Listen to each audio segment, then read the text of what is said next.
Big boss అందరూ ఏక అభిప్రాయంతో అభిజిత్ గారిని నామినేట్ చేస్తున్నాం. నేను అభిజిత్ ని నామినేట్ చేస్తాను. నామినేషన్ చేసిన సో అందుకనే నేను నామినేట్ చేస్తున్నా.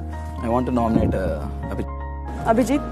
ఇంకొక పేరు నేను అభిజిత్ అనుకుంటున్నాను.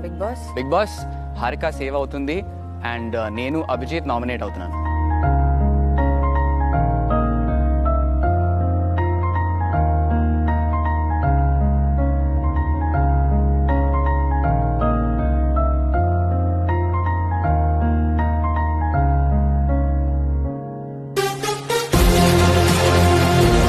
Abhijit is safe. Abhijit, you're safe. Abhijit, you're safe. Abhijit, you're safe. You're safe, man. Abhijit, come on, you my dude. Abhijit is safe. Abhijit ఆయన ప్రేక్షకులు ఆయన సేవ్ చేశారు. Thank you.